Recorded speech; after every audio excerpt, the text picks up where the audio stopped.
তার জ্বলন্ত প্রমাণ হলো হযরত উবাই ইবনে কাব রাদিয়াল্লাহু তাআলা আনহুর ঘটনা।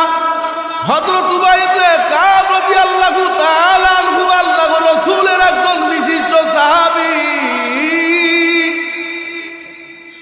সবচেয়ে জলিলুল কদর একজন সাহাবী। হযরত উবাই ইবনে কাব রাদিয়াল্লাহু তাআলা আনহুকে আল্লাহর রাসূল বলতেছেন, হে উবাই ইবনে কাব, একটা কোরআন থেকে সূরা পড়ো।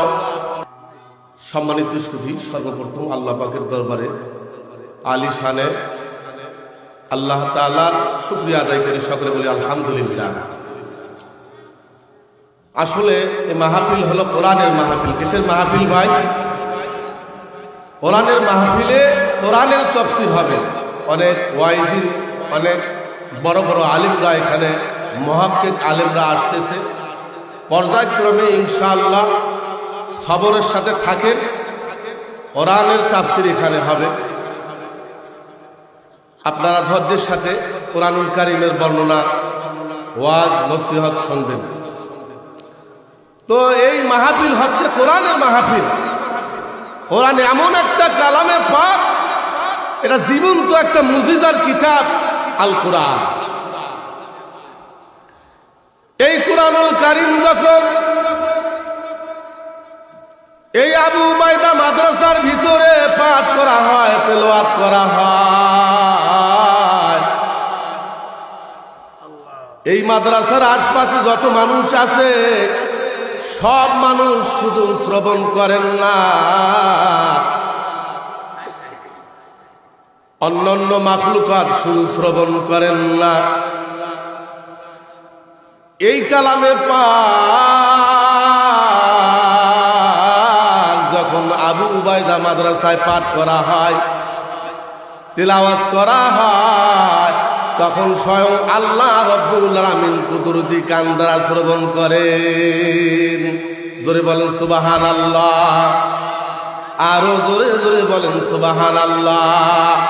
তার জ্বলন্ত প্রমাণ হলো হযরত উবাই ইবনে কাব রাদিয়াল্লাহু তাআলা আনহুর ঘটনা। হযরত উবাই ইবনে কাব রাদিয়াল্লাহু তাআলা আনহু আল্লাহর রাসূলের একজন বিশিষ্ট সাহাবী, সবচেয়ে জলিলুল কদর একজন সাহাবী। হযরত উবাই ইবনে কাব রাদিয়াল্লাহু তাআলা আনহুকে আল্লাহর রাসূল বলতেছেন, হে উবাই ইবনে কাব, একটা কোরআন থেকে সূরা পড়ো।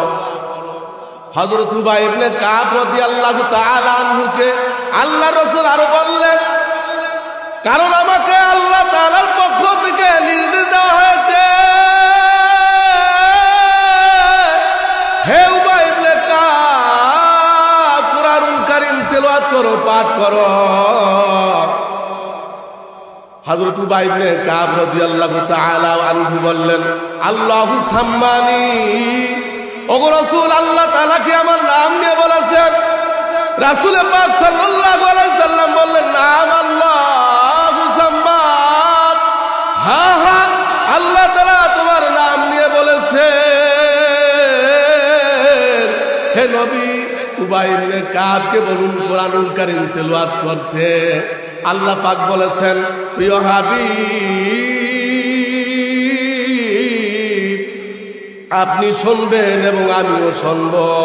এ কথা হযরত উবাই ইবনে কাব রাদিয়াল্লাহু তাআলা আনহু শুনে চোখের অশ্রুগুলো ফেলাইতে লাগলেন। এটা কি দুঃখের কান্না না আনন্দের কান্না? কারণ হযরত উবাই ইবনে কাব রাদিয়াল্লাহু তাআলা আনহু এজন্য চোখের পানি ফেলাচ্ছেন যে যেই আল্লাহ তাআলা আমাকে পৃথিবীর মধ্যে সৃষ্টি করেছেন আর যার ওসিলায় আমি এই পৃথিবীতে এসেছি, ওনারা দুইজনে আজকে আমার কোরআনুল কারীম শুনবে। এই জন্য হযরত উবাই ইবনে কাব রাদিয়াল্লাহু তাআলা আনহু আনন্দের কান্না করলেন। বলেন সুবহানাল্লাহ। ভাই মোহতারাম হাজিরিন, এই কোরআনুল কারীম এমন একটা গ্রন্থ, এমন একটা জীবন্ত মুজিজার কিতাব।